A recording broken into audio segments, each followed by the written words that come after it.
जय Hind friends, welcome to candidate choice. I hope आप सभी लोग स्वस्थ होंगे और पढ़ाई लिखाई अच्छे से कर रहे होंगे। जैसा आप सभी को पता है, हम लोग की एक सीरीज चल रही है वन वीडियो वन टॉपिक।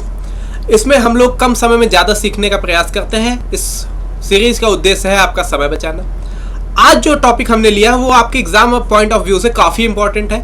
चाहे आप किसी भी कम्पिटेटिव एग्जाम की तैयारी कर रहे हो, ज्योमेट्री का ये section triangle and its various kind of centre, इससे इतने क्वेश्चंस बनते हैं। चाहे एसएससी का पेपर हो, चाहे सीडीएस का पेपर हो, आप कोई भी पेपर ले लेंगे, बहुत ज़्यादा क्वेश्चंस इस टॉपिक से मतलब बनते हैं। तो आज की क्लास आपके लिए काफ़ी हेल्पफुल होगी। इस वीडियो को काफ़ी ध्यान से और पूरी देखिएगा ताकि ये पूरा टॉपिक आपको समझ में आ पाए और इससे रिलेटेड क्वेश्चन हम लोग लास्ट में करेंगे। चलिए देखिए, सबसे पहली बात जो मुझे बतानी है आपको ट्राइंगल के बारे में कि ट्राइंगल कितने टाइप्स के होते हैं एंगल के हिसाब से। ठीक है, देखो, एक होता है राइट एंगल ट्राइंगल, जिसमें एक एंगल 90 डिग्री का होता है और बाकी दोनों एंगल्स का सम 90 के बराबर होता है। ठीक, एक एंगल 90 डिग्री का होता है, उसे हम लोग कहते हैं राइट एंगल ट्राइंगल। एक दूसरा ट्राइंगल होता है जिसमें तीनों एंगल, ठीक है, 90 से कम होते हैं। ठीक है, 90, उसको एक्यूट एंगल ट्राइंगल कहते हैं, एक्यूट एंगल ट्राइंगल कहते हैं, जब तीनों एंगल उसके 90 से कम होते हैं। इसी तरीके से कोई एक एंगल 90 से ज्यादा होता है, कोई एक एंगल 90 से ज्यादा होता है, बाकी दोनों तो छोटे ही होंगे। कोई एक एंगल अगर उसका 90 से ज्यादा होता है उसे ऑब्ट्यूस एंगल कहते हैं, ऑब्ट्यूस एंगल ट्राइंगल। ठीक है, एंगल ट्राइंगल, बात क्लियर। ये तीन तरीके के तो ये हो गए आपके ट्राइंगल। अगला क्या है? अगला आपका इक्विलैटरल ट्राइंगल है, जिसमें तीनों एंगल सेम होते हैं, 60 डिग्री, 60 डिग्री और 60 डिग्री। ये ट्राइंगल आपका इक्विलैटरल ट्राइंगल कहलाता है। इसी तरीके से आइसोसेलेस ट्राइंगल होता है, जिसमें से दो साइड्स इक्वल होती हैं और ये वाले एंगल आपस में इक्वल होते हैं। अगर ये ए है तो ये भी ए होगा। बात क्लियर? ठीक। अब हमें पढ़ना है ट्राइंगल्स का मीडियन। मीडियन क्या होता है? देखिए, मीडियन क्या होता है? अगर किसी वर्टेक्स से सामने, जैसे ये ए बी सी एक ट्राइंगल में ले लूं, ए बी सी, अगर किसी एक वर्टेक्स से उसके सामने वाली साइड पे एक ऐसी लाइन खींची जाए जो सामने वाले साइड को दो इक्वल हाफ्स में डिवाइड कर दे। जैसे ए वर्टेक्स से मैंने लाइन खींची बी सी लाइन पे, तो बी और सी दो इक्वल हाफ्स में डिवाइड हो गई। इसी तरीके से बी वर्टेक्स से मैंने ए सी पे लाइन खींची, तो ये ए सी वाली जो लाइन है ये दो इक्वल हाफ्स में डिवाइड हो गई। तो ये जो लाइन हुई बी, इसको मैं नाम दे दूं ए डी, बी ई और सी एफ। तो जो लाइन ए डी है और बी ई है या फिर सी एफ है, ये तीनों आपके मीडियन कहलाते हैं। ये तीनों आपके मीडियन कहलाते हैं। मीडियन की अब खास बातें कुछ जान लेते हैं। देखो, मीडियन जो होता है, ये पॉइंट अगर जी है, ये जो पॉइंट है, ये सेंटर वाला पॉइंट, इसे हम लोग सेंट्रॉइड कहते हैं। क्या कहते हैं? सेंट्रॉइड। जहां पे जी है, जहां पे तीनों मीडियन आपस में मिले हैं, आगे हम लोग पढ़ेंगे सेंट्रॉइड इसी को। ठीक है, बात क्लियर? तो जहां पे ये तीनों पॉइंट मिलते हैं, जहां पे ये तीनों मीडियंस मिलते हैं, जहां पे ये तीनों मीडियंस मिलते हैं, इस पॉइंट को सेंट्रॉइड कहा जाता है। अब सेंट्रॉइड क्या करता है? इस मीडियन को ऐसे 2:1 में बांट देता है। अगर ये कंप्लीट लेंथ 3 होगी, अगर कंप्लीट मीडियन की लेंथ 3 है तो ये 2 होगा, ये 1 होगा, मतलब 2:1 में डिवाइड कर देता है मीडियन किसी भी सेंट्रॉइड किसी भी मीडियन को। इसी तरीके से इस ये वाली लाइन जो है, नाम दे देते हैं A B C, A D B E और सी एफ।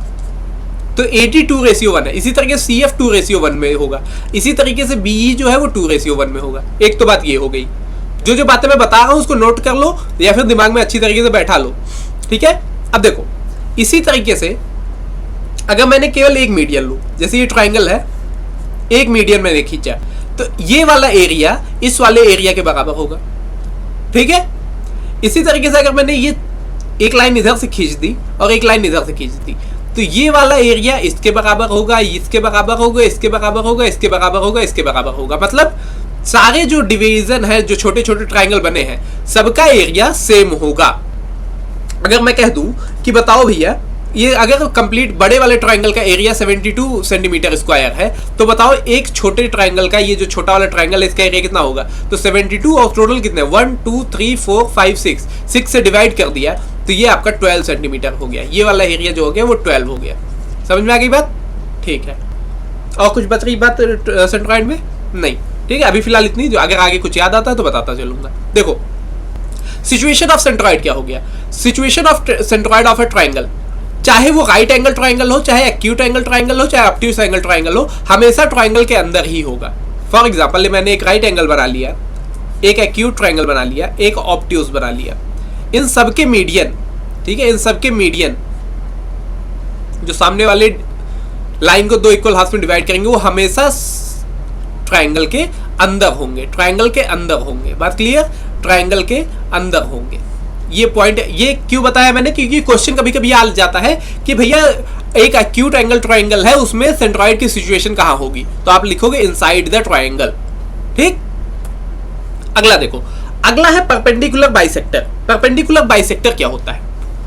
लाइंस को मैं दो इक्वल हाफ में डिवाइड तो कर रहा हूं, लाइंस को दो इक्वल हाफ में डिवाइड कर रहा हूं, बट यहां जो एंगल बन रहा है वो 90 डिग्री का बन रहा है, और ये वर्टेक्स से नहीं आ रही है लाइन, ये लाइन वर्टेक्स से नहीं आ रही है। मतलब अगर ए बी सी ये ट्राइंगल है तो ए और बी से नहीं शुरू हो रही है, ये बीच से मैंने एक 90 डिग्री की लाइन खींची जो इस ए और बी को इक्वल हाफ में तो डिवाइड कर रहा है, ए और सी को इक्वल हाफ में तो डिवाइड कर रहा है, और साथ ही साथ 90 डिग्री भी फॉर्म कर रहा है। That's called perpendicular bisector.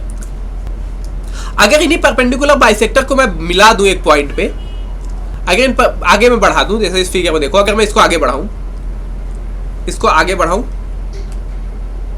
इसको आगे बढ़ाऊं, इसको आगे बढ़ाऊं और इसको आगे बढ़ाऊं, तो तीनों एक जगह कहीं मिलेंगे एक पॉइंट पे। ठीक है, जिस पॉइंट पे ये मिलेंगे उसी को कहा जाता है circum centre.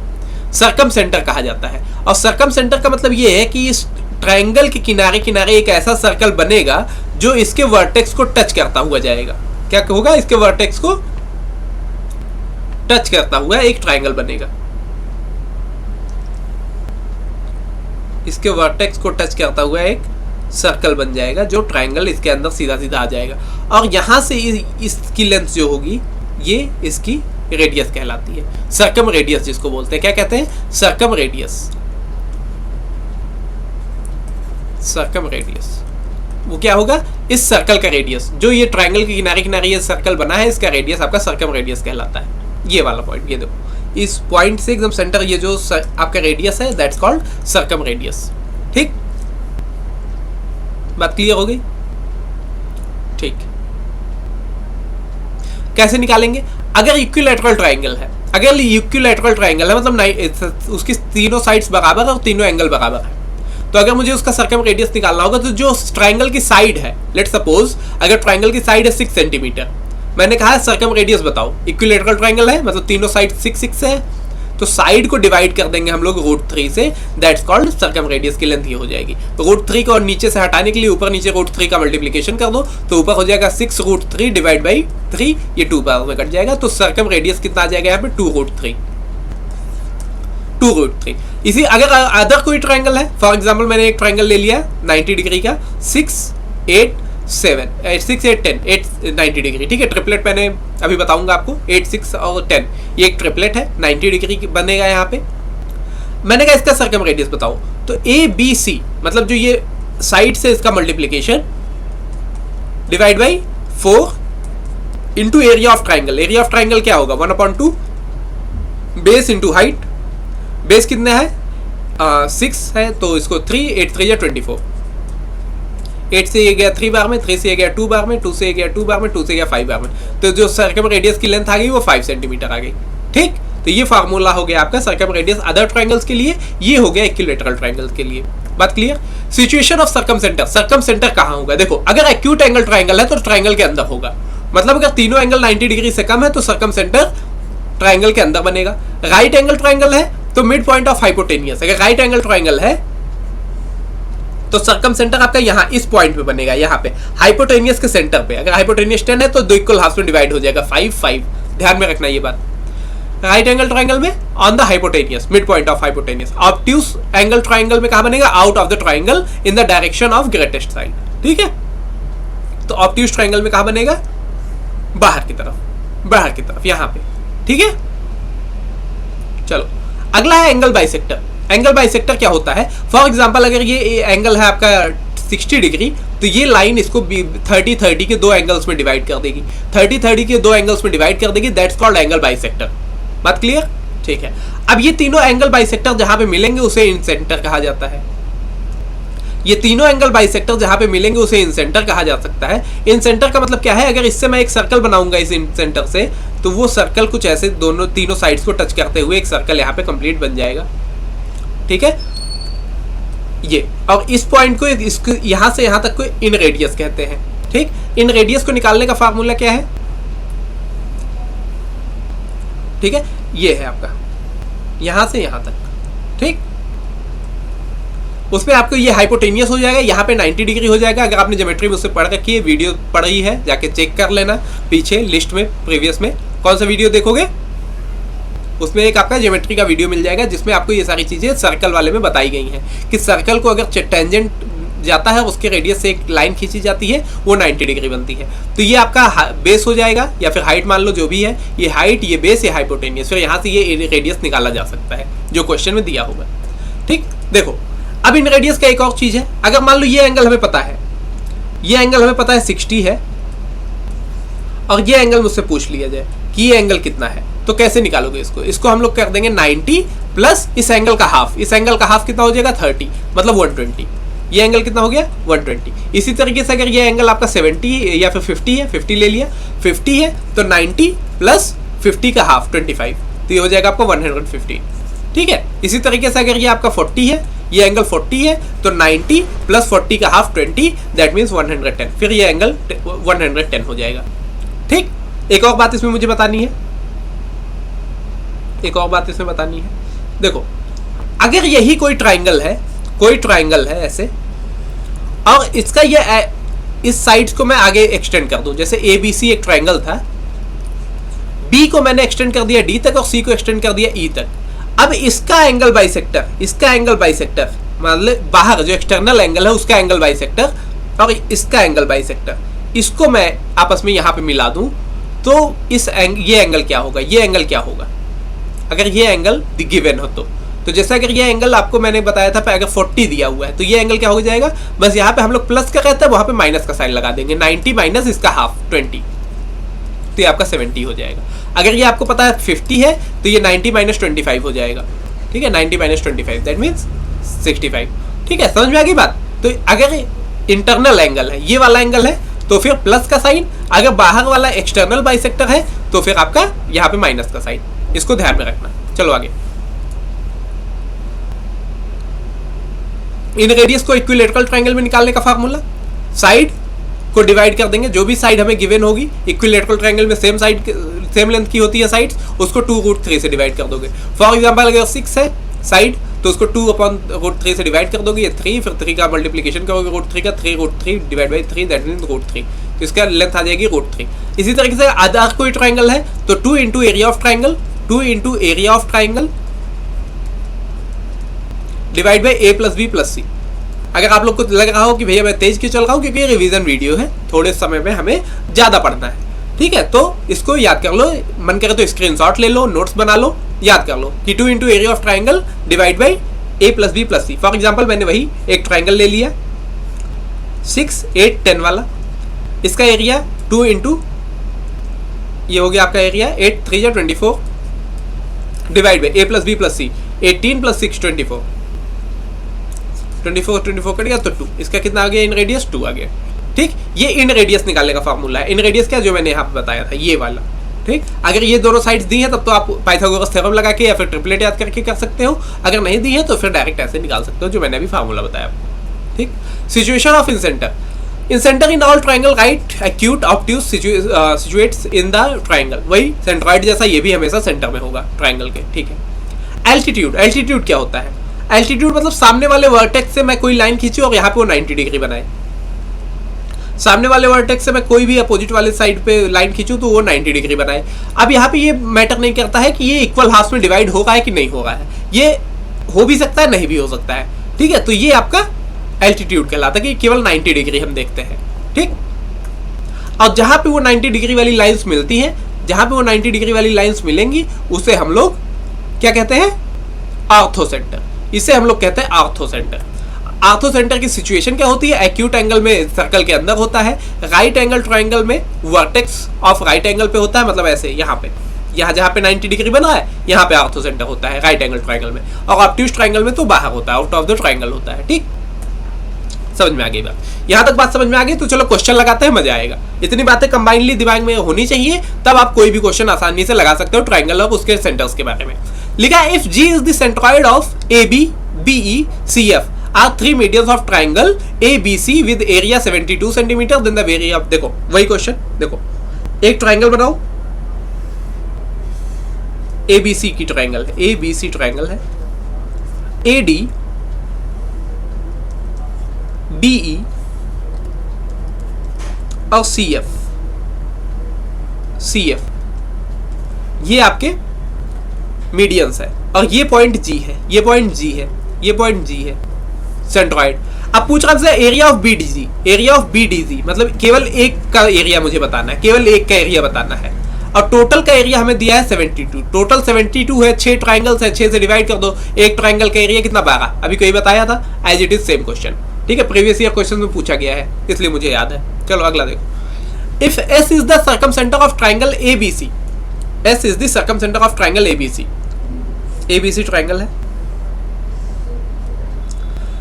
A is 50 degree, then what is the value of B C S. ठीक है, ए बी सी,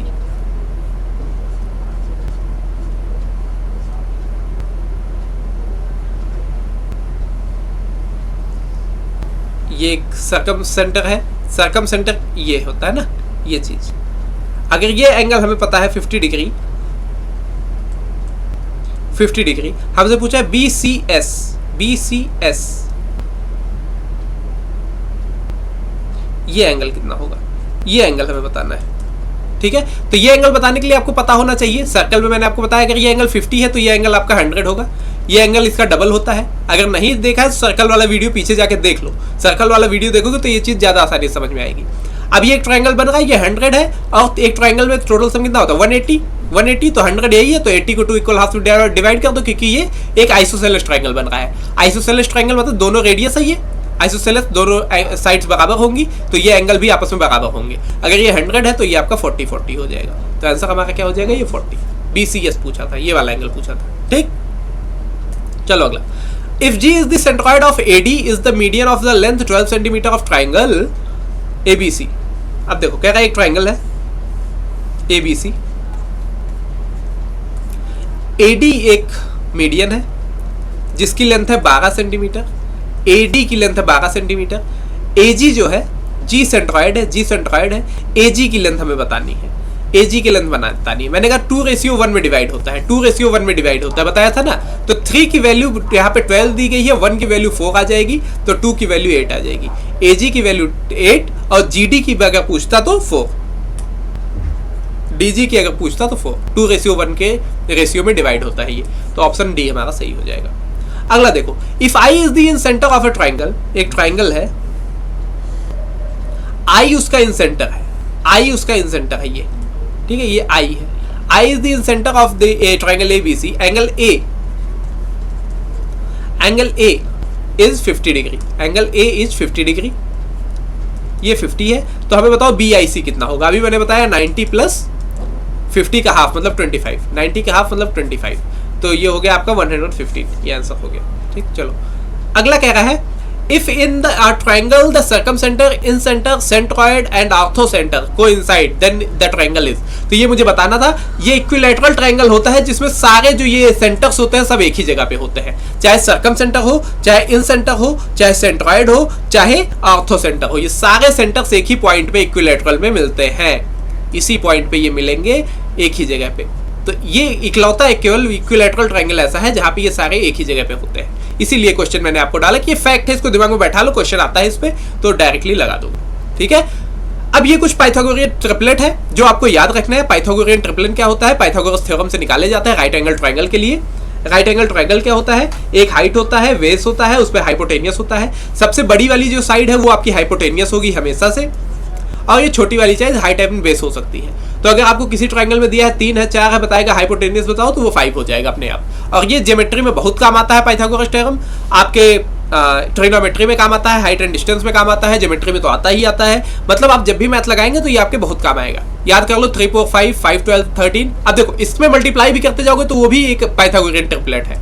जैसे 3 4 5, इसमें मैं 2 का मल्टीप्लाई कर दूं तो 3 2 6 8 10, 4 में 2 का 8, 5 में 2 का 10, तो ये भी होगा। 3 का मल्टीप्लाई कर दिया, 3 3 9, 4 3 12 और 5 3 15, ये भी एक पाइथागोरियन ट्रिपलेट है। तो अगर इसमें मल्टीप्लाई भी करता जाता हूं तो भी पाइथागोरियन ट्रिपलेट बनेगा, इसलिए मैंने बेस आपको लिखा दिया। ये बेसिक आप याद कर लो, 3 4 5 5 12 13 7 24 25। इसमें से इंपॉर्टेंट देखो आजकल एग्जाम में जो पूछ रहा है वो ज्यादा पूछ रहा है 9 14 41 का, 11 60 61 का, एक ये 20 21 29 का पूछ रहा है एग्जाम में काफी, 12 35 37 का पूछ रहा है ये। अब हाँ इतने इंपॉर्टेंट, एक ये 16 63 और 65, ये कुछ कुछ है जो आजकल एग्जाम में ट्रेंड बदला है। पहले तो इसी से आते थे 3 4 5 5 12 13, बट अब ये इतनी बार रिपीटेड हो चुके हैं कि बच्चों को रट गए हैं, तो अब नया ट्रिपलेट उठा रहा है वो।